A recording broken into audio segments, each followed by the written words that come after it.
Hi friends, ഇന്ന് ആശാലത എഴുതിയിരിക്കുന്ന ഒരു മെയിലാണ് വായിക്കുന്നത്. മാഡം, എൻ്റെ പേര് ആശാലത. യഥാർത്ഥ പേരല്ല കേട്ടോ, ഞാൻ വെറുതെ ഒരു പേര് പറഞ്ഞതാണ്. എൻ്റെ കല്യാണം സ്വല്പം താമസിച്ചാണ് നടന്നത്. 2 വർഷത്തിന് മുമ്പ് ഞാനൊരു നഴ്സറി സ്കൂളിൽ ടീച്ചറായി ജോലി ചെയ്തുകൊണ്ടിരിക്കുകയായിരുന്നു. ആ സമയത്ത് അവിടെ വന്ന ഒരാൾ എന്നെ കണ്ട് ഇഷ്ടപ്പെട്ടു. എന്നിട്ട് പുള്ളി രഹസ്യമായിട്ട് ഞാൻ എങ്ങനെയാണ്, എൻ്റെ സ്വഭാവം എങ്ങനെയാണ്, ഞാൻ എങ്ങനെയുള്ള ആളാണ് എന്നൊക്കെ പലരോടും അന്വേഷിച്ചു. എല്ലാവർക്കും എന്നെക്കുറിച്ച് നല്ല അഭിപ്രായമേ ഉണ്ടായിരുന്നുള്ളൂ. കാര്യം ഞാൻ വിവാഹം വൈകിയെങ്കിലും ഒരു പേരുദോഷവും കേൾപ്പിക്കാതെയാണ് ജീവിച്ചു വന്നത്. ആണുങ്ങളോട് അധികമൊന്നും ഞാൻ അടുക്കില്ല. കാരണം ഞാൻ കൊച്ചു കുട്ടികളല്ലേ പഠിപ്പിക്കുന്നത്. ഒരു പേരുദോഷം ഉണ്ടായിക്കഴിഞ്ഞ് കഴിഞ്ഞാൽ എല്ലാവരും എന്നെ കുറ്റം പറയും. അതുകൊണ്ട് പല മോഹങ്ങളും ഉള്ളിലൊതുക്കി ഞാൻ നല്ലവളായി ജീവിക്കുകയായിരുന്നു. അഭിനയിക്കുകയാണെന്ന് ചോദിച്ചാൽ എനിക്കറിയില്ല. പക്ഷേ നല്ലവളായി ജീവിക്കേണ്ട ഒരു കാലഘട്ടം തന്നെയായിരുന്നു എനിക്ക് ആ സമയത്ത്. അങ്ങനെയാണ് അദ്ദേഹം വന്ന് ആലോചന നടത്തിയത്. നോക്കിക്കഴിഞ്ഞപ്പോഴേക്കും ജാതകം ചേരും, ഡിമാൻഡൊന്നുമില്ല. അങ്ങനെ എൻ്റെ കല്യാണം പെട്ടെന്ന് നടന്നു. എനിക്കത് അത്ഭുതമായിരുന്നു. ഈ അടുത്ത കാലത്തെങ്ങും കല്യാണം കഴിക്കാൻ നല്ലൊരാൾ വരുമെന്ന് ഞാൻ വിചാരിച്ചതേയല്ല. മറ്റു പല ഉദ്ദേശങ്ങളുമായിട്ട് നല്ല കാണാൻ കൊള്ളാവുന്ന ചെറുപ്പക്കാർ ചുറ്റിത്തിരിയും. പക്ഷേ കല്യാണം കഴിക്കണമെന്ന് ഒറ്റക്കാലിൽ വാശി പിടിക്കുന്ന ഒരാൾ വരുമെന്ന് ഞാൻ സ്വപ്നത്തിൽ പോലും വിചാരിച്ചതല്ല. അതുകൊണ്ട് തന്നെ ഭർത്താവിനെ കണ്ട ദൈവമായി കരുതാൻ എനിക്ക് യാതൊരു ബുദ്ധിമുട്ടുമില്ലായിരുന്നു. അദ്ദേഹത്തിൻ്റെ വീട് അത് ഞാൻ പ്രതീക്ഷിച്ചതിലും വലുതായിരുന്നു. സമ്പത്തും ഇഷ്ടം പോലെയുണ്ട്. എൻ്റെ വീട് പോലെയൊന്നുമല്ല. 5 പൈസ സ്ത്രീധനം വേണ്ട, ഒരു ഡിമാൻഡുമില്ല. എന്നെ ഇഷ്ടപ്പെട്ടു, അതുമാത്രമായിരുന്നു അവിടുത്തെ പ്രക്രിയ. അതുകൊണ്ട് തന്നെ എൻ്റെ വീട്ടുകാർക്കും പെരുത്ത സന്തോഷം. ഇങ്ങനൊരു ബന്ധം എനിക്ക് നടക്കുമെന്ന് അവർ സ്വപ്നത്തിൽ പോലും വിചാരിച്ചതല്ല. ഇത്രയും സമ്പന്നമായ ഇടത്തേക്ക് ഞാൻ ചെന്നത് അവർക്ക് സ്വപ്നതുല്യമായ ഒരു കാര്യമായിരുന്നു. എനിക്കും ഭർത്താവ് എന്നെ പണമില്ലാത്ത വീട്ടിലെ സ്ത്രീയാണെന്നുള്ള രീതിയിൽ ഒരിക്കലും കണ്ടിട്ടില്ല. കാര്യം അദ്ദേഹത്തിന് എന്നെ ഭയങ്കര ഇഷ്ടമാണ്. ഇങ്ങനെയൊക്കെ പറഞ്ഞാലും ഇല്ലേ മാഡം, കാര്യങ്ങളൊക്കെ വളരെ സ്ലോ ആണ്. കാണാനൊക്കെ കൊള്ളാം, നല്ല പൗരുഷവുമുണ്ട്. എങ്കിലും ഒട്ടും താല്പര്യമില്ലാത്ത പോലെയാണ് ആദ്യത്തെ 2-3 ദിവസം എന്നോട് പെരുമാറിയത്. എന്നിട്ട് 3-ാമത്തെ ദിവസമായി കഴിഞ്ഞപ്പോഴേക്കും പതുക്കെ തുടങ്ങിയപ്പോൾ ഞാൻ ചോദിച്ചു, എന്താ ചേട്ടാ 2 ദിവസം ഒരനക്കവുമില്ലാതിരുന്നത്? അത് നീ ടെൻഷൻ അടിക്കുമെന്ന് വിചാരിച്ചിട്ടാണെന്ന് പറഞ്ഞു. എന്നോടുള്ള പരിഗണനയാണെന്നാണ് ഞാൻ വിചാരിച്ചത്. പക്ഷേ തുടങ്ങിക്കഴിഞ്ഞപ്പോഴും ഇല്ലേ മാഡം, അങ്ങനൊന്നുമില്ല. ഒരു നോർമൽ ലെവലിൽ മാത്രം. പക്ഷേ അല്ലാതെ നോക്കുമ്പോൾ നല്ല സ്നേഹപ്രകടനമാണ്. എനിക്ക് എന്തെങ്കിലും ആവശ്യമുണ്ടോ, എന്ത് വേണം, എൻ്റെ എല്ലാ കാര്യത്തിലും ഓടി വരികയും സഹകരിക്കുകയൊക്കെ ചെയ്യും. പക്ഷേ ഈ ഒരു സമയത്ത് മാത്രമില്ലേ, ചെറിയ ചെറിയ കാര്യങ്ങളിൽ മാത്രമേ താല്പര്യമുള്ളൂ. എന്തോ തട്ടിയും തടഞ്ഞും മുന്നോട്ട് പോകുന്ന രീതിയിൽ അത് മതിയെന്നാണ് അദ്ദേഹത്തിൻ്റെ വിചാരം. എനിക്ക് അതിൽ പരാതിയൊന്നും പറയാൻ പറ്റില്ല. കാര്യം മറ്റെല്ലാ സൗഭാഗ്യങ്ങളും ഒത്തിണങ്ങിയ ഒരു പുരുഷൻ എന്നെ ചെറുതായിട്ട് ലാളിച്ചാൽ മതി, എൻ്റെ മനസ്സ് നിറഞ്ഞു തുളുപ്പുമല്ലോ. അപ്പോൾ പിന്നെ ഞാൻ എന്തിനാണ് കൂടുതൽ കാര്യങ്ങൾക്ക് വേണ്ടി വാശി പിടിക്കുന്നത്? ആക്ച്വലി അദ്ദേഹത്തോട് അതൊക്കെ തുറന്നു പറയാൻ എനിക്ക് പേടിയായിരുന്നു. ഉള്ളത് കൊണ്ട് ഓണം പോലെ എന്നുള്ള രീതിയിൽ തൃപ്തിപ്പെട്ട് കഴിഞ്ഞു കഴിഞ്ഞാൽ എനിക്ക് സുഖകരമായി ജീവിക്കാം എന്നെനിക്ക് മനസ്സിലായി. പക്ഷേ വിവാഹം കഴിഞ്ഞപ്പോൾ പുള്ളിനോട് പറഞ്ഞു, നീ ഇനി ജോലിക്ക് പോകണ്ടെന്ന്. ഞാൻ പറഞ്ഞാൽ അതെന്താ, കുറച്ച് വരുമാനം കിട്ടുന്ന കാര്യമല്ലേന്ന്. അതൊന്നും വേണ്ട, ഇവിടെ ഇഷ്ടംപോലെ പണമുണ്ട്, എൻ്റെ കാര്യങ്ങൾ നോക്കി നീ ഇവിടെ നിന്നാൽ മതി എന്ന് പറഞ്ഞു. അപ്പോൾ ഞാൻ തലകുലുക്കി സമ്മതിച്ചു. എന്തിനാണ് ഞാൻ രാവിലെ പോയി കഷ്ടപ്പെടുന്നത്? അതിൻ്റെ ഒന്നും ആവശ്യമില്ല. ഭർത്താവിന് ആ സമയത്ത് ബിസിനസ്സായിരുന്നു. അവർക്ക് പണ്ടേ ബിസിനസ്സൊക്കെ ഉണ്ട്. അമ്മ മാത്രമേ ആ വീട്ടിലുള്ളൂ. അമ്മയുടെ ഹസ്ബൻഡ്, അതായത് എൻ്റെ അമ്മായിപ്പൻ, ഒത്തിരി വർഷങ്ങൾക്ക് മുമ്പേ മരിച്ചു പോയതാണ്. സമ്പത്തിന് യാതൊരു കുറവില്ലാത്തതുകൊണ്ട് അവരുടെ വീട്ടിൽ അതൊന്നും ഒരു പ്രശ്നമേ അല്ലാന്ന് എനിക്ക് തോന്നി. ഭർത്താവിനെ പറ്റിയിട്ടൊന്നും അമ്മ അങ്ങനെ എന്തെങ്കിലും ഓർമ്മകളായി ഇറക്കുന്നത് ഞാൻ കേട്ടിട്ടേ ഇല്ല. അമ്മായിമ്മയ്ക്കെന്നോട് നല്ല കാര്യമാണ്. സ്വന്തം മോളെ പോലെയാണ് കരുതുന്നത്. ഞങ്ങൾ 2 പേരും സുഹൃത്തുക്കളെ പോലെയാണ്. അവരെ കണ്ടു കഴിഞ്ഞാൽ എൻ്റെ ഭർത്താവിൻ്റെ അമ്മയാണെന്നും പറയില്ല, എൻ്റെ ചേച്ചിയാണെന്ന് പറയും. ലിപ്സ്റ്റിക്ക് പോലും ഇട്ട് നടക്കുന്നൊരു സ്വഭാവമാണ്. വളരെ മോഡേണായ വസ്ത്രങ്ങളാണ് ഇപ്പോഴും ഉപയോഗിക്കുക. അവരും ഞാനും ഒരുങ്ങിയിറങ്ങുമ്പോൾ ചേച്ചിയും അനിയത്തിയുമാണോ എന്നുവരെ ആൾക്കാർ ചോദിച്ചിട്ടുണ്ട്. അത്രയ്ക്ക് സുന്ദരിയാണ് എൻ്റെ അമ്മായിമ്മ. ഹസ്ബൻഡിനും അമ്മയുടെ സൗന്ദര്യത്തിൽ നല്ല മതിപ്പാണ്. ഇടയ്ക്കിടയ്ക്ക് എന്നോട് പറയും, കണ്ടോ എൻ്റെ അമ്മ നല്ല സുന്ദരിയല്ലേന്ന്. ഞാൻ അതങ്ങ് സമ്മതിച്ചു കൊടുക്കുകയും ചെയ്യും. പക്ഷേ ഹസ്ബൻഡിന് ആവേശം തീരെ കുറവാണ്. കാണുന്ന രീതിയിലുള്ള സ്നേഹപ്രകടനങ്ങൾ മാത്രമേ ഉള്ളൂ. മറ്റു കാര്യങ്ങളിൽ ഓവറായിട്ട് ഒന്നും പ്രതീക്ഷിച്ചിട്ട് കാര്യമില്ലെന്ന് എനിക്ക് മനസ്സിലായി. ഒരു വർഷം കഴിഞ്ഞപ്പോഴേക്കും ഹസ്ബൻഡിന് ഒരു ഓഫർ വന്നു. അവരുടെ ബന്ധു വഴിയാണ് വന്നത്. ഗൾഫിൽ നല്ലൊരു ജോലി, അവിടെ വേണമെങ്കിൽ ഒരു ബിസിനസ് പോലെ തുടങ്ങുകയും ചെയ്യാം. അങ്ങനെ കഴിഞ്ഞപ്പോഴേക്കും ഹസ്ബൻഡ് പോകട്ടെന്ന് ചോദിച്ചു. ധാരാളം പണം ഉണ്ടാക്കാനുള്ളൊരു വഴിയാണ്. ഞാനും സമ്മതം മൂളി. അദ്ദേഹം പെട്ടെന്ന് പോവുകയും ചെയ്തു. പോയി കഴിഞ്ഞപ്പോഴാണ് മാഡം എനിക്ക് ഭർത്താവിൻ്റെ അഭാവത്തിലുണ്ടാകുന്ന പല കുഴപ്പങ്ങളും മനസ്സിലായത്. ചെറിയൊരു പോപ്പോ ആണെങ്കിൽ പോലും ഭർത്താവുള്ളത് എത്ര നല്ല കാര്യമാണ്. അദ്ദേഹം ചെറിയ ചെറിയ കുസൃത്തരങ്ങൾ മാത്രമാണ് കാണിക്കുന്നെങ്കിലും ഒരു സ്ത്രീ അത് ഒത്തിരി ആസ്വദിക്കും. അവൾക്കത് ഒത്തിരി സാറ്റിസ്ഫാക്ഷൻ നൽകും എന്നൊക്കെ ഭർത്താവ് പോയി കഴിഞ്ഞ ശേഷമാണ് മനസ്സിലായത്. ചെറിയ കാര്യങ്ങൾ മതിയായിരുന്നു. രാത്രിയിൽ ഒറ്റയ്ക്ക് കിടക്കാൻ മടിയാണ്. ഹസ്ബൻഡ് ഉള്ളപ്പോൾ എന്ത് രസമായിരുന്നു. ചെറിയ കാര്യങ്ങളാണെന്ന് ഞാൻ വിചാരിച്ചത് അതുപോലും ഇല്ലാതായി പോയല്ലോ. ഞാനിനി എന്ത് ചെയ്യും? പച്ചക്കറി കിറ്റിൽ തിരയേണ്ടി വരുമോ എന്ന് പോലും എൻ്റെ ഒരു കൂട്ടുകാരി പറഞ്ഞതോർത്ത് ഞാൻ ചിന്തിച്ചു പോയി. എന്തായാലും അതിൻ്റെയൊന്നും ആവശ്യം വന്നില്ല. അമ്മായിമ്മ കുറച്ച് ദിവസം എന്ന് വെച്ച് കഴിഞ്ഞാൽ 2 ആഴ്ച കഴിഞ്ഞപ്പോഴേക്കും ചോദിച്ചു, മോളെ എന്തിനാ നീ തന്നെ കിടക്കുന്നത്? എൻ്റെ റൂമിലൊന്ന് കിടക്ക്, നമുക്കെന്തെങ്കിലും മിണ്ടി പറഞ്ഞ് കിടക്കാം. വിശാലമായ റൂമല്ലേ, കട്ടിലിത്തിരി അകറ്റിയിട്ടാൽ മതി. വെറുതെ 2 AC എന്തിനാ പാഴാക്കുന്നത്? എൻ്റെ കൂടെ വന്ന് കിടക്കൂ, അല്ലെങ്കിൽ നിനക്ക് ബോറടിയാകും, എനിക്ക് ബോറടിയാകുമെന്ന് പറഞ്ഞു. എനിക്കതിൽ ഒരു ബുദ്ധിമുട്ടുമില്ല. അമ്മായിമ്മ എനിക്ക് ഫ്രണ്ടിനെ പോലെയാണ്. ഞങ്ങൾ രണ്ടുപേരും കൂടി പാചകമൊക്കെ ചെയ്ത് ചിരിച്ച് രസിച്ച് 2 പേരും കൂടി ഒരു മുറിയിലാണ് കിടപ്പ്. അങ്ങനെ കഴിഞ്ഞപ്പോഴേക്കും അമ്മ പല കഥകളും പറയും. കുറേ കഥകൾ പറഞ്ഞ് ചിരിച്ചും വ്യസനിച്ചുമൊക്കെയാണ് ഞങ്ങൾ ഉറങ്ങാറുള്ളത്. ഞാൻ എൻ്റെ ബുദ്ധിമുട്ടുകളും കഥകളും ഒക്കെ പറയും. അമ്മയാണെങ്കിൽ പണ്ടത്തെ കഥകളൊക്കെ പറയും. അങ്ങനെ ഞങ്ങൾ കഥകൾ പറഞ്ഞ് കൂടുതലെടുത്ത് കഴിഞ്ഞപ്പോഴേക്കും ഒരു ദിവസം ഞാൻ അമ്മായിയോട് ചോദിച്ചു, അല്ലമ്മ, അമ്മയുടെ ഹസ്ബൻഡിനെ പറ്റിയിട്ട് അമ്മ അധികമൊന്നും പറയുന്നത് ഞാൻ കേട്ടിട്ടില്ല. അദ്ദേഹം എങ്ങനെയുള്ള ആളായിരുന്നു? ഫോട്ടോ മാത്രം ഞാൻ കണ്ടിട്ടുള്ളൂ എന്ന് പറഞ്ഞു കഴിഞ്ഞപ്പോഴേക്കും അമ്മ പറഞ്ഞു, മോളെ, എൻ്റേത് ഒരു അറേഞ്ച്ഡ് മാരേജ് ആയിരുന്നു. സ്വത്തും പണവും ഒക്കെ നോക്കി നടക്കുന്ന സാധാരണയുള്ള കല്യാണം തന്നെ. അതുകൊണ്ടാണ് ഞാൻ എൻ്റെ മോന് അവന് ഇഷ്ടപ്പെട്ട പെണ്ണിനെ മാത്രം മതി, അല്ലാതെ സ്വത്തോ പണമോ ഒന്നും നോക്കണ്ടെന്ന് വിചാരിച്ചത്. ആ ആളെ എനിക്ക് കിട്ടിയില്ല. പിന്നെ ഈ കല്യാണത്തിൽ ഞാൻ അഡ്ജസ്റ്റ് ചെയ്യുകയും ചെയ്തു. പക്ഷേ വന്നപ്പോൾ മുതൽ മോളെ, അദ്ദേഹത്തിന് അത്ര വലിയൊരു താല്പര്യം ഉണ്ടായതായിട്ട് എനിക്ക് തോന്നുന്നില്ല. ഇദ്ദേഹം എന്തിനാ കല്യാണം കഴിച്ചതെന്ന് ഞാൻ ഓർക്കും. ഭാര്യയോട് നല്ല രീതിയിൽ സ്നേഹം പ്രകടിപ്പിക്കാൻ അറിയില്ല. പണം ഇഷ്ടം പോലെയുണ്ട്, അതുമാത്രമാണ് മെച്ചം. അല്ലാതെ നോക്കുമ്പോൾ അങ്ങേർക്ക് ഒരു സ്ത്രീക്ക് എന്താണ് വേണ്ടതെന്നുള്ളതിൻ്റെ ABCD പോലും അറിയില്ല. മോൾക്കിത് എത്രത്തോളം മനസ്സിലായെന്ന് എനിക്കറിയില്ല. പക്ഷേ എൻ്റെ ജീവിതം ശരിക്കും കഷ്ടത്തിലായിരുന്നു. ഭർത്താവിൻ്റെ പരിഗണന കിട്ടാതെ ഞാൻ ഒത്തിരി ദുഃഖിച്ചിട്ടുണ്ട്. പുള്ളി എപ്പോഴും ടൂറായിരിക്കും, ബിസിനസ് അതെന്നൊക്കെ പറഞ്ഞ്. അതിനിടയ്ക്ക് വീണ്ടും കിട്ടുന്ന നിമിഷങ്ങളിൽ ഒന്നുമില്ലാതെയുള്ള പല കാര്യങ്ങളും, അതിൽ നിന്ന് 2 കുട്ടികളുമുണ്ടായി. ഇതാണ് എൻ്റെ ജീവിതം. ഞാനാണെങ്കിൽ ഒരു പരാതിയും പരിഭവവും പറഞ്ഞില്ല മോളെ. നിൻ്റെ ഭർത്താവിന് 12 വയസ്സുള്ളപ്പോഴേക്കും അദ്ദേഹം ഒരു ആക്സിഡൻറ്റിൽപ്പെട്ട് മരിച്ചുപോയി. അതുവരെ അദ്ദേഹത്തെ അനുസരിച്ച് കഴിയുന്ന ഒരു സ്ത്രീ മാത്രമായിരുന്നു. എൻ്റെ ഉള്ളിലുള്ളത് ഞാൻ ആരോടും പറഞ്ഞില്ല. അങ്ങനെയായിരിക്കും പല സ്ത്രീകളും. മോളും ചിലപ്പോൾ അങ്ങനെ തന്നെയാകും അല്ലേ എന്ന് ചോദിച്ചു. അതെന്താ അമ്മേ അങ്ങനെ പറഞ്ഞെന്ന് ചോദിച്ചപ്പോഴേക്കും അമ്മ പറഞ്ഞു, മോളെ, ഞാൻ സത്യം പറയാം, എൻ്റെ ഭർത്താവിൻ്റെ അതേ ഡിറ്റോ സ്വഭാവമാണ് അവന്. അവൻ എടുപ്പിലും നടപ്പിലുമെല്ലാം എൻ്റെ ഭർത്താവിനെ പോലെ തന്നെയാണ്. അപ്പോൾ അവന് മറ്റ് സ്വഭാവങ്ങളിലും അതേപോലെ ആയിരിക്കാൻ സാധ്യതയുണ്ട്. അങ്ങനെയാണെങ്കിൽ നീയും എന്തെങ്കിലും ബുദ്ധിമുട്ടുകൾ സഹിക്കുന്നുണ്ടാകും. നീ ചിലപ്പോൾ ഒരു ഭംഗി വാക്കിന് വേണ്ടി പറയും അങ്ങനെയൊന്നും ഇല്ല അമ്മാന്ന്. എങ്കിലും എനിക്കറിയാമെന്ന് പറഞ്ഞു. ഞാൻ അതിന് മറുപടിയൊന്നും കൊടുത്തില്ല.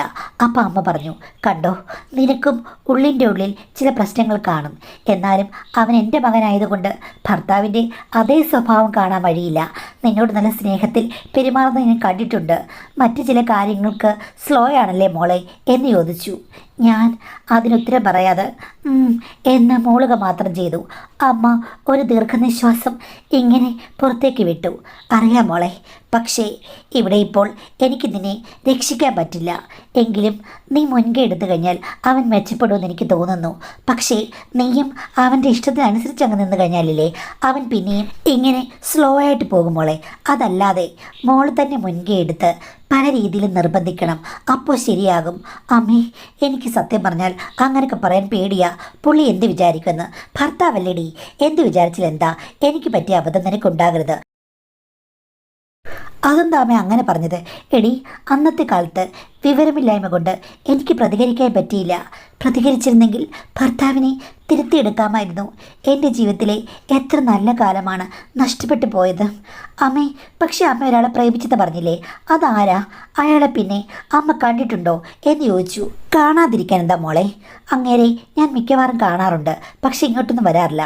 വഴിയിൽ കാണുമ്പോൾ അല്ലെങ്കിൽ പുള്ളി വണ്ടിയിൽ മറ്റും പോയി കഴിയുമ്പോഴേക്കും ഞാനൊന്ന് ചിരിക്കും, പുള്ളിയും ഒന്ന് ചിരിക്കും, അത്രയേ ഉള്ളൂ. വേറെ ഒരു ബന്ധങ്ങളുമില്ല. ആക്ച്വലി പുള്ളി മൂലമാണ് നിന്റെ കല്യാണം നടന്നത്. ആ കല്യാണവും അമ്മയുടെ പഴയ കാമുകനും തമ്മിൽ എന്താ ബന്ധം എന്ന് പറഞ്ഞു കഴിഞ്ഞപ്പോഴേക്കും അമ്മാമ്മ ചോദിച്ചു, മോളെ അനിൽ നിൻ്റെ മാമനല്ലേ? ഞാൻ പറഞ്ഞു, അതെ. നിൻ്റെ സ്വന്തം മാമനാണോ? അതെ, എൻ്റെ സ്വന്തം മാമനാണ്. ആ, അപ്പം പിന്നെ നിനക്ക് മനസ്സിലായല്ലോ. അനിൽ മാമനാണോ അമ്മയുടെ പഴയ കാമുകൻ? ആ, അങ്ങനെ തന്നെ മോളെ. അവനെ കല്യാണം കഴിക്കാൻ എനിക്ക് ഒത്തിരി താല്പര്യമായിരുന്നു. എൻ്റെ പുറകെ അവൻ തേടി തേടി വന്നതാണ്. എൻ്റെ മനസ്സ് അവൻ മാറ്റിയെടുത്തു. അതുമാത്രമല്ല മോളെ, വിവാഹത്തിന് മുമ്പ് ഞങ്ങൾ തമ്മിൽ പല അനുഭവങ്ങളും പങ്കുവച്ചിട്ടുണ്ട്. ഞങ്ങൾ രണ്ടുപേരും ഹൈസ്കൂളിലും പ്രീ ഡിഗ്രിക്കും ഡിഗ്രിക്കും ഒന്നിച്ചാണ് പഠിച്ചതെന്ന് അമ്മ പറഞ്ഞത് കേട്ടപ്പോൾ ഞാൻ ഞെട്ടിപ്പോയി. ലോകം ഇത്ര ചെറുതാണോ? എന്താ അമ്മ പിന്നെ കല്യാണം നടക്കാതെ പോയത്? അന്ന് നിനക്കറിയാമല്ലോ, അവന് ജോലിയൊന്നുമില്ല. നിങ്ങളുടെ കുടുംബം എന്ന് പറയുമ്പോഴേക്കും അന്ന് ഒട്ടും പണമില്ലാത്തതുമാണ്. അങ്ങനെ ഒരു ആലോചന അന്ന് നടക്കില്ല മോളെ. പിന്നെ പെണ്ണുങ്ങളുടെ കല്യാണം ആദ്യമേ നടക്കുമല്ലോ. അന്ന് പുള്ളിക്ക് ജോലിയൊന്നും ആയിട്ടില്ല. പിന്നല്ലേ പുള്ളിക്കാരന് ജോലി കിട്ടിയത്. നിങ്ങളുടെ ഫാമിലിയിൽ സ്ഥിരം ജോലിയുള്ള ഒരാളല്ലേ ഉള്ളൂ. മെച്ചമുള്ളതും പുള്ളിക്കല്ലേ ഉള്ളൂ. ഞാൻ പറഞ്ഞ് ശരിയാണ്. പിന്നീട് പുള്ളിക്കാരൻ നല്ല നിലയിലായി, വേറെ കല്യാണമൊക്കെ കഴിച്ച്. അതെ മോളെ, ഞാനതെല്ലാം അറിയുന്നുണ്ടായിരുന്നു. പക്ഷേ വിഷമിക്കാനല്ലാതെ എന്ത് ചെയ്യാൻ പറ്റും? പക്ഷേ അവനെ മറക്കാൻ എനിക്ക് പറ്റില്ല ഒരിക്കലും. അത്രത്തോളം ഞങ്ങൾ അടുത്തിരുന്നു. നിന്റെ കാര്യം മോൻ പറഞ്ഞു കഴിഞ്ഞപ്പോൾ ഞാൻ അന്വേഷിച്ചിരുന്നു. അപ്പോഴാണ് അനന്തരവളാണെന്ന് മനസ്സിലായത്. അങ്ങനെയാണ് ഞാനും ഇതിന് ഇനിഷ്യേറ്റീവ് എടുത്തത്. സംസാരിച്ചിരുന്നു. അപ്പോൾ നീ നല്ല കുട്ടിയാണെന്ന് അവൻ എന്നോട് പറയുകയും ചെയ്തു. പക്ഷേ കല്യാണത്തിന് വന്നപ്പോഴില്ലേ എന്തോ പുള്ളി അകന്നു മാറി നിൽക്കുന്നതുപോലെ എനിക്ക് തോന്നി. എന്താണെന്ന് ചോദിച്ചപ്പോൾ ഒന്നും മിണ്ടിയില്ല. നിന്നോട് ഇതുവരെ ഞാൻ ചോദിച്ചിട്ടുമില്ല. അത് പിന്നെ അമ്മേ, എൻ്റെ അച്ഛനും പുള്ളിക്കാരനും തമ്മിൽ ഇടയ്ക്ക് ഉടക്കുകൾ നടക്കാറുണ്ട്. അതുകൊണ്ടാണ്. കുറേ കാലമായിട്ട് വഴിയിൽ വെച്ച് കാണുമ്പോൾ എന്നോട് സംസാരിക്കും, അല്ലാതെ വീട്ടിലൊന്നും വരില്ലായിരുന്നു. ഓ, അതുകൊണ്ടാണോ? ആ, എന്തായാലും നീ ഇവിടെ വന്നേ പിന്നെയും അവൻ ഇങ്ങോട്ട് വന്നിട്ടില്ല എന്ന് പറഞ്ഞപ്പോൾ ഞാൻ പറഞ്ഞു, എന്നെ വലിയ കാര്യമാണെങ്കിലും അമ്മയുമായിട്ടും പിന്നെ എൻ്റെ അച്ഛനുമായിട്ടും അത്ര വലിയ അടുപ്പമില്ലാത്തതുകൊണ്ടാണ് പുള്ളി എന്നെ കാണാൻ വരാത്തത്. എന്തായാലും നീ വിളിക്കണം, ഇങ്ങോട്ടൊന്ന് വരാൻ പറയണം. അപ്പോൾ സംസാരിക്കാനൊരവസരം കിട്ടുമല്ലോ എന്ന് പറഞ്ഞു. അമ്മയ്ക്ക് ഇപ്പോഴും മാമനെ ഇഷ്ടമാണോ? ഇഷ്ടമല്ലാതിരിക്കാൻ എന്താ? ഞങ്ങൾ ഉയരിനൂരായിട്ട് പ്രേമിച്ചതല്ലേ. അതുമാത്രമല്ല, ഒരു പുരുഷൻ എന്നുള്ള നിലയിൽ അവൻ എൻ്റെ ജീവിതത്തിലേക്ക് കടന്നു കയറിയതുമാണ്. അപ്പോൾ എങ്ങനെയാണ് മറക്കുക? എങ്കിൽ പിന്നെ അമ്മയ്ക്കങ്ങ് വിളിച്ചാൽ പോരായിരുന്നോ? ഇങ്ങോട്ട് ക്ഷണിച്ചു കഴിഞ്ഞ പുള്ളി വരുമല്ലോ. മോളെ, എൻ്റെ ഇല്ലെങ്കിൽ ഫോണൊന്നുമില്ല. ഞാൻ നേരിട്ട് കാണുമ്പോൾ അങ്ങനൊന്നും പറഞ്ഞിട്ടുമില്ല. ഒരു കാര്യം ചെയ്യ്, നീ നിൻ്റെ മാമനെ ഇങ്ങോട്ടങ്ങ് ക്ഷണിക്കുക. അതിനെന്താ, ഞാൻ ക്ഷണിക്കാമല്ലോ, ഒരു പ്രശ്നമില്ല. ഇങ്ങനൊരു കാര്യമുണ്ടെന്ന് എനിക്കറിയില്ലായിരുന്നു. അമ്മയുടെ കാമുകനെ ഞാൻ കൺമുന്നിൽ എത്തിക്കും. എന്നിട്ടാണെങ്കിൽ ഞാൻ അങ്ങ് മാറി നിൽക്കും. നിങ്ങൾ രണ്ടുപേരും കൂടെ പഴയ രീതിയിൽ മരം ചുറ്റി ഓടുകയോ പാട്ട് പാടുകയോ എന്ത് വേണമെങ്കിലും ചെയ്യുക. എടി, അതിനൊന്നുമല്ല, കാണാനും സംസാരിക്കാനും ആഗ്രഹമുണ്ട്. നിൻ്റെ പേര് പറഞ്ഞ് അവനോട് വന്നു കഴിഞ്ഞ് കഴിഞ്ഞാൽ ഒന്ന് സംസാരിക്കാമല്ലോ, അത്രയേ ഉള്ളൂ. അതിൽ കൂടുതലൊന്നും ഞാൻ പ്രതീക്ഷിക്കുന്നില്ല. ഇനിയിപ്പോൾ പ്രായമായില്ലേ, എന്ത് പ്രതീക്ഷിക്കാനാണ്? പക്ഷേ അവനിതുവരെ അധികം പ്രായമൊന്നും ആയിട്ടില്ല. ഇപ്പോഴും യൗവൻ ഇങ്ങനെ നിൽക്കുകയാണ്. ഞാൻ പറഞ്ഞ അല്ലെങ്കിൽ മാമനെ കാണാൻ നല്ല സുന്ദരനാണ്. എല്ലാവരും പറയാറുണ്ട്. ഞങ്ങളുടെ വീടിനടുത്തുള്ള ഒരു പെണ്ണുണ്ടേ, മാമൻ കല്യാണം കഴിച്ചതാണെന്ന് അവൾക്കറിയാം. എന്നാലും മാമൻ വീട്ടിൽ വരുമ്പോൾ അവൾ ചുറ്റിപ്പറ്റി നിൽക്കാൻ വരുമായിരുന്നു. അമ്മ ഒരു ദിവസം അവളെ ഓടിച്ചു വിട്ടു. എന്നിട്ട് മാമനുമായിട്ട് വഴക്കുണ്ടാക്കുകയും ചെയ്തു. ഇങ്ങനെ പല സംഭവങ്ങളും നടന്നിട്ടുണ്ട്. മാമൻ നല്ലൊരു ചോയ്സാണ് അമ്മേ. കാര്യം അമ്മ സുന്ദരനായൊരു കാമുകനെയാണ് സ്നേഹിച്ചത്. അമ്മയുടെ ഹസ്ബൻഡ് അത്രയും സുന്ദരനായിരുന്നു. എടി, നീ ഫോട്ടോ കണ്ടില്ലേ? അത് പ്രായമുള്ള ഫോട്ടോയല്ലേ? ആ, എങ്കിൽ ഇതിനെ ഞാൻ കാണിക്കാം എന്ന് പറഞ്ഞ് അമ്മ രാത്രി തന്നെ ലൈറ്റിട്ട് ആൽബം എടുത്ത് കാണിച്ചു. എന്തായാലും എൻ്റെ മാമൻ്റെ അത്രയും സൗന്ദര്യമൊന്നും എൻ്റെ അമ്മായപ്പനില്ല. ഞാൻ പറഞ്ഞു, അമ്മ ഒന്നുകൊണ്ട് വിഷമിക്കണ്ട. ഞാൻ അമ്മയുടെ പൂർവ്വ സംഗമത്തിന് എല്ലാ സഹായങ്ങളും ചെയ്യും. മോളെ, വേറെ കാര്യമുണ്ട്. അവനില്ലേ അമിതമായി കുസൃതിയുള്ളവനാണ്. ഇവിടെ വന്നു കഴിയുമ്പോഴേക്കും നിന്റെ മുന്നേ വെച്ച് അവൻ നുള്ളുകയോ കിള്ളുകയോ അതിൽ വിട്ട് പെരുമാറുകയോ ചെയ്തു കഴിഞ്ഞാൽ ഞാൻ എന്ത് ചെയ്യടി? അവന് വലിയ ബ്രേക്കുമില്ല. പണ്ട് എന്നെ കണ്ടപ്പോഴുള്ള പല കാര്യങ്ങളും അവൻ ഓർമ്മ വന്നാലോ? അവൻ കടന്നു കയറി ഞാൻ എന്ത് ചെയ്യും മോളെ? അപ്പം ഞാൻ പറഞ്ഞു, കടന്നു കയറെങ്കിൽ അമ്മ കവാട അങ്ങ് തുറക്കുക. ആ സമയത്ത് എനിക്കൊരു സിഗ്നൽ കാണിച്ചു തന്നാൽ മതി. ഞാൻ എന്തെങ്കിലും അത്യാവശ്യം വന്ന് അങ്ങ് പുറത്തു പൊക്കോളാം, പ്രശ്നമില്ല. ഞാൻ ചുമ്മാ പറഞ്ഞതാ മോളേന്ന് അമ്മ എപ്പോൾ പറഞ്ഞു? ഞാൻ പറഞ്ഞു ചുമ്മാതാണെങ്കിലും അല്ലെങ്കിലും അമ്മയ്ക്ക് ഞാൻ കട്ട സപ്പോർട്ടാ എന്ന് പറഞ്ഞ അമ്മായിമ്മേ ഞാൻ കെട്ടിപ്പിടിച്ചു. ഞാൻ മാമനെ വിളിച്ചു, മാമ ഇങ്ങോട്ടൊന്ന് ഇറങ്ങണേ, എന്താടി എന്തെങ്കിലും വിശേഷമുണ്ടോ? ഒന്നുമില്ല, ഞാൻ ഇവിടെ വന്നേ പിന്നെ നല്ലപോലെ പാചകം ചെയ്യാൻ പഠിച്ചു. എൻ്റെ അമ്മായിമ്മ എന്നെ പഠിപ്പിച്ചു. മാമ വന്നാൽ ഊണൊക്കെ കഴിക്കാം എന്ന് പറഞ്ഞു. ഞാൻ വരുന്നില്ല, നിൻ്റെ അമ്മയ്ക്കും അച്ഛനൊന്നും അത്ര ഇഷ്ടമാകില്ല. അമ്മയുടെ അച്ഛൻ്റെ ഒന്നും ഇഷ്ടം നോക്കേണ്ട കാര്യമില്ല. ഞാൻ എൻ്റെ ഭർത്താവിൻ്റെ വീട്ടിലാണ്, എൻ്റെ മാമനാണ്, മാമ വന്നേ പറ്റൂ എന്നുള്ള രീതിയിലാണ് ഞാൻ വിളിച്ചത്. ആദ്യം പുളി ഒഴിഞ്ഞു മാറിയെങ്കിലും വരാമെന്ന് സമ്മതിച്ചു. ഞാനുള്ളിൽ ഓറിച്ചിരിച്ചു. രണ്ടുപേരെ ഒന്നിപ്പിക്കുമ്പോൾ നമുക്കും ഒരു സന്തോഷമുണ്ടല്ലോ. അങ്ങനെ മാമൻ വന്നു. പക്ഷേ പാചകം ചെയ്ത് ഞാനൊന്നുമല്ല, എൻ്റെ അമ്മായിമ്മ തന്നെയാണ്. അമ്മായിമ്മയ്ക്കന്ന് വല്ലാത്ത ഉത്സാഹമായിരുന്നു. വന്നു കഴിഞ്ഞപ്പോഴേക്കും രണ്ടുപേരും കൂടെ എന്തൊക്കെയോ കഥകളൊക്കെ പറഞ്ഞിരുന്നു. ഞാൻ പറഞ്ഞു, നിങ്ങൾ രണ്ടുപേരും കൂടി എന്നെ മറന്നെന്ന് തോന്നല്ലോ, ഞാനെന്നാൽ പുറത്തെങ്ങാനും പോയിക്കോട്ടെ എന്ന് ചോദിച്ചു. അമ്മായി പറഞ്ഞു, അതെന്താടി നീ അങ്ങനെ പറഞ്ഞത്? നിങ്ങൾ രണ്ടുപേരും ഒന്നിച്ചു പഠിച്ചാണെന്നൊന്നും എനിക്കറിയില്ലായിരുന്നു, ഇപ്പോഴല്ലേ മനസ്സിലായത് എന്നൊക്കെ പറഞ്ഞ് ഞാൻ പുതുമ നടിച്ചു. അപ്പം ഞാൻ ഓർത്തു, ഇവർ രണ്ടുപേരെയും ഒറ്റയ്ക്കാക്കി ഞാനൊന്ന് പോയി കഴിഞ്ഞാൽ ഇവർക്ക് കുറച്ചുകൂടി സംസാരിക്കാമല്ലോ എന്ന്. ഞാൻ പറഞ്ഞു, അമ്മേ ഞാൻ ടൗൺ വരെ പോവാം. എന്താ മോളെ നീ ഇപ്പോൾ ടൗണിൽ പോന്നേ? അല്ല മാമ, ഞാൻ പോയിട്ട് വരാം, ഒരു 1-2 മണിക്കൂർ. മാമൻ പോകല്ലേ, വൈകിട്ടേ പോകാവൂ. എനിക്ക് ഒരു ബ്ലൗസ് തയ്ച്ച് കിട്ടാനുണ്ട്, ഒരു കല്യാണമുണ്ട്, ഞാൻ പോയിട്ട് ഇപ്പോൾ വരാം. അവർ ചോദ്യത്തിന് മറുപടി പറയാതെ ഞാൻ ഒരുങ്ങങ്ങ് പോയി. രണ്ടുപേർക്ക് മനസ്സിലായി കാണും. ഞാൻ വൈകിട്ട് വന്നു കഴിഞ്ഞപ്പോഴേക്കും മാമൻ അവിടെ ഇല്ല. മാമൻ പോയോ അമ്മേ എന്ന് വെച്ച് കഴിഞ്ഞപ്പോഴേക്കും, നിൻ്റെ മാമൻ എടി അരമണിക്കൂർ മുമ്പാണ് പോയത്. നിന്നെ നോക്കിയിരിക്കണമെന്നുണ്ടായിരുന്നു, പക്ഷെ പുള്ളിക്ക് ഒരു അത്യാവശ്യം വന്നു. അമ്മായിമ്മ എന്നിട്ട് അയ്യോ എന്ന് വെച്ചു. ഞാൻ ചോദിച്ചു, എന്താ അമ്മയെന്ന്. നടുവിന് വല്ലാത്തൊരു പിടുത്തം വന്ന്. ഞാൻ ചോദിച്ചു, ഇത്രയും നേരം നിങ്ങൾ എന്തെടുക്കുകയായിരുന്നെന്ന്. അമ്മായിമ്മ നാണിച്ച് തല താഴ്ത്തി. എടി നീ പറഞ്ഞതുപോലെ ഞാൻ വിചാരിച്ച പോലെ ഒക്കെ സംഭവിച്ചു. നീ അങ്ങോട്ട് പോയത് മാത്രമേ എനിക്ക് ഓർമ്മയുള്ളൂ. അവനാണെങ്കിൽ എന്നെ പൊക്കിയെടുത്ത് അകത്തേക്ക് കൊണ്ടുപോയിടി. വേണ്ട വേണ്ടാന്ന് ഞാൻ പറഞ്ഞതാണ്. പക്ഷേ അന്ന് ഞങ്ങൾ കോളേജിലൊക്കെ പഠിക്കുന്ന അതേ ആവേശമായിരുന്നു. നിനക്കറിയാമോ, അന്ന് കോളേജിൻ്റെ അവിടെ ക്യാമ്പസിൽ ഒരു കാട് പോലെ ഉണ്ടായിരുന്നു. അവിടെ വെച്ചായിരുന്നു പലരും. എൻ്റെയും ആദ്യ അനുഭവം അവിടെ വെച്ചായിരുന്നു. അത് കഴിഞ്ഞതിൽ പിന്നെ പല സ്ഥലത്ത് വെച്ചും ഞങ്ങളന്ന് കണ്ടിരുന്നു. അതേ ഒരു ത്രില്ലായിരുന്നു ഇന്നും മോളെ. പക്ഷെ പ്രായം കുറയായില്ലേ, അതിൻ്റെ പ്രശ്നങ്ങൾ എനിക്കുണ്ട്. അവന് ഒരു പ്രശ്നമില്ല മോളെ, അന്നത്തേക്കാൾ മിടുക്കനാണ് ഇന്ന് എന്ന് പറഞ്ഞു.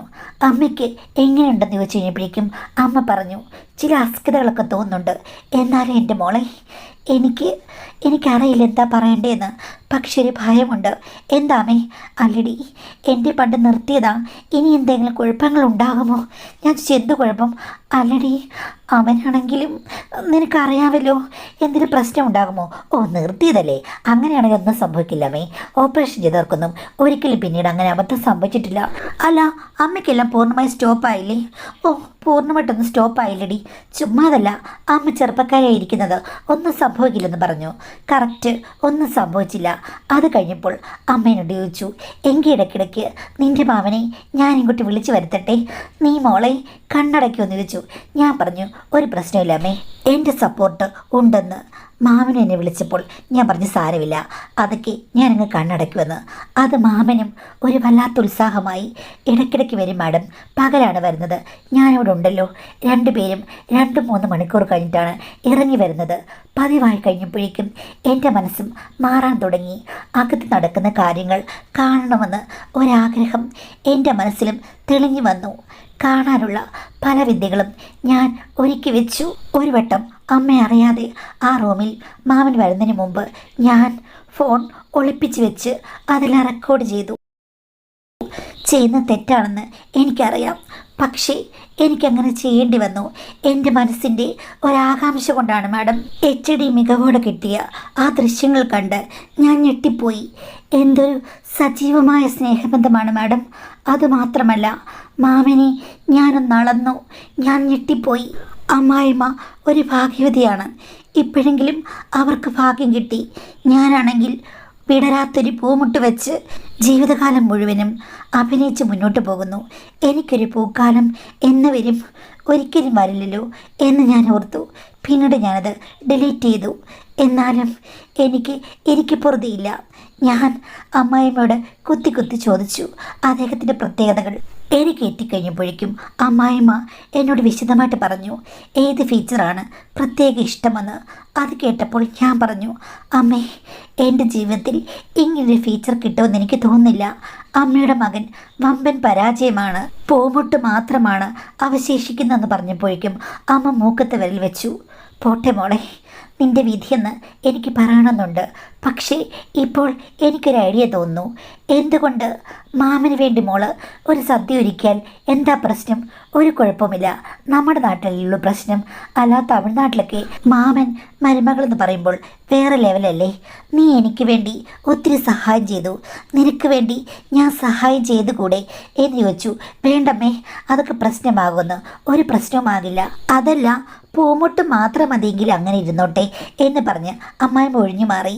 ഞാൻ അവസാനം അങ്ങോട്ട് എന്ന് പറഞ്ഞു എനിക്ക് ഓക്കെയാണെന്ന്. അമ്മായിമ്മ തന്നെയാണ് കാര്യങ്ങൾ പറഞ്ഞ് സമ്മതിച്ചത്. അദ്ദേഹം പറഞ്ഞു, നീ ഇത്രയും വിഷമാവസ്ഥയിൽ കൂടി കടന്നു പോവുകയാണെങ്കിൽ നിന്നെ സഹായിക്കാമെന്ന് മാത്രമേ ഞാൻ വിചാരിക്കുന്നുള്ളൂ എന്ന്. ഞാൻ പറഞ്ഞു, സഹായിക്കണം. ഞാൻ ഇങ്ങനെയൊരു ദൃശ്യ ചിത്രീകരണം നടത്തി എൻ്റെ ഉള്ളിലും പലതും ചേക്കേറിയെന്ന് പറഞ്ഞപ്പോൾ അദ്ദേഹം ഞെട്ടിപ്പോയി. പേടിയൊന്ന് ഡിലീറ്റ് ചെയ്തെന്ന് ചോദിച്ചു. ഡിലീറ്റ് ചെയ്തു, പക്ഷേ ഞാനെല്ലാം കണ്ടു എന്ന് പറഞ്ഞു. അങ്ങനെയാണ് അമ്മായിമ്മ മൂലം എനിക്കും അവസരം വന്നത്. ആക്ച്വലി അമ്മായിമ്മയ്ക്ക് പണ്ടേ പരിചയമുണ്ട്. എനിക്കാണെങ്കിൽ നേരിട്ട് കണ്ട് ഒരു പരിചയമില്ല. അതുമാത്രമല്ല, മോഹം മാത്രമേ ഉണ്ടായിരുന്നുള്ളൂ. മോഹം കടന്നു വന്നപ്പോൾ ഞാൻ ഒത്തിരി ബുദ്ധിമുട്ടി. ആർത്തലച്ച് ഞാൻ കരയുകയായിരുന്നു. പക്ഷേ അവസാനം എനിക്ക് സന്തോഷമായിരുന്നു ലഭിച്ചത്. പിന്നെ ഇപ്പോൾ ഞാൻ ഒത്തിരി സന്തോഷവതിയാണ്. ഇതിവിടെ അനുസ്യൂതം നടക്കുന്നുണ്ട്. പക്ഷേ എനിക്ക് ധാരാളം മാറ്റങ്ങൾ വന്നു കഴിഞ്ഞു മാഡം. ഹസ്ബൻഡ് 2 മാസം കഴിയുമ്പോഴേക്കും വരും. ഞാൻ വെപ്രാളത്തിലാണ്. അമ്മയോട് ചോദിച്ചു കഴിഞ്ഞപ്പോഴേക്കും അവനൊരു പൊട്ടന, ഒരു മാറ്റവും മനസ്സിലാകില്ല എന്നാണ് പറയുന്നത്. അങ്ങനെയൊക്കെ പറഞ്ഞാലും എനിക്ക് പേടിയുണ്ട് മാഡം എന്നാണ്. അപ്പോൾ പേടിയുള്ളവർ ഇത്തരം കാര്യങ്ങൾക്കൊന്നും പോകരുത്. അല്ലെങ്കിൽ പറഞ്ഞു നിൽക്കാനുള്ള മിടുക്ക് വേണം. ഈ കാണിച്ചതൊക്കെ ശരിയാണെന്ന് തോന്നുന്നുണ്ടോ? ഒരിക്കലുമല്ല. അപ്പോൾ ഇനി വരുമ്പോഴേക്കും അത് സ്വാഭാവികമായിട്ടാണ്. ഞാൻ എപ്പോഴും പറയാറുള്ളതാണ്, ഇങ്ങനൊരു സംഭവം വരുമ്പോഴേക്കും സ്വാഭാവികമായി ഉണ്ടായ മാറ്റമാണ്. സംശയം പ്രകടിപ്പിക്കുവാണെങ്കിൽ അങ്ങനെ പറയുക. അല്ലെങ്കിൽ ഈ പറഞ്ഞതുപോലെ നിങ്ങൾ പോയ ശേഷം നിങ്ങളെ ഓർത്തുകൊണ്ട് മറ്റെന്തെങ്കിലും പച്ചക്കറിയെയോ അല്ലെങ്കിൽ വേറെന്തെങ്കിലും കാര്യങ്ങളെ പഴിചാരി സംസാരിച്ച് അതിൽ നിന്ന് രക്ഷപ്പെടാം. അങ്ങനെയുള്ള വാചകസർത്തുകളെ പറ്റുകയുള്ളൂ. അപ്പോൾ എന്തായാലും നിങ്ങളുടെ ഭർത്താവിന് അത്ര വലിയ താല്പര്യമൊന്നുമില്ലാത്ത ആളാണ്. അതുകൊണ്ട് ഇതിനെ പറ്റിയിട്ട് കൂടുതൽ ഒരു ചർച്ച ഉണ്ടാകുമെന്ന് സംശയമാണ്. പക്ഷേ ഇത്തരം തെറ്റുകൾ ആവർത്തിക്കരുത്, അല്ലെങ്കിൽ അത് ശരിയാകില്ല. പിന്നീട് അതിൻ്റെ പേരിൽ ഭയന്നൊക്കെ ജീവിക്കേണ്ടി വരും. അതിനേക്കാൾ നല്ലത് നേരെ വാ നേരെ പോ എന്നുള്ള രീതിയിൽ ജീവിക്കുന്നതാണ്. എന്തായാലും ഭർത്താവ് വരുമ്പോൾ മാക്സിമം നിങ്ങൾ ഒന്നും സംഭവിക്കാത്ത മട്ടിൽ തന്നെ പെരുമാറുക. പിന്നെ ബാക്കി അപ്പോൾ സന്ദർഭമനുസരിച്ച് പെരുമാറുക എന്നുള്ളതല്ലാതെ ഇതിനൊന്നും നേരത്തെ എന്തെങ്കിലും പ്രിപ്പറേഷൻസ് ഒന്നും ഒരിക്കലും നടക്കില്ല. പിന്നുള്ളത് സർജറി പോലുള്ള കാര്യങ്ങളൊക്കെയാണ്. അതൊക്കെ കോംപ്ലിക്കേറ്റഡ് ആണ്. അതിൻ്റെ ഒന്നും ആവശ്യമില്ല. തൽക്കാലം കുറേ നാൾ റെസ്റ്റ് എടുക്കുക. ഇനിയിപ്പോൾ ഹസ്ബൻഡ് വരുന്നവരെ റെസ്റ്റ് കൊടുക്കുക. അപ്പോഴേക്കും കാര്യങ്ങളൊക്കെ റെഡി ആകുമെന്ന് തോന്നുന്നു. കൂടുതൽ കോംപ്ലിക്കേഷൻസ് ഉണ്ടാകാതെ ഇത്തരം ബന്ധങ്ങളിൽ നിന്ന് പിന്മാറി നിങ്ങൾ ഭർത്താവിനെ പ്രതീക്ഷിച്ചിരിക്കുക. അതായിരിക്കും നല്ലതെന്ന് എനിക്ക് തോന്നുന്നു.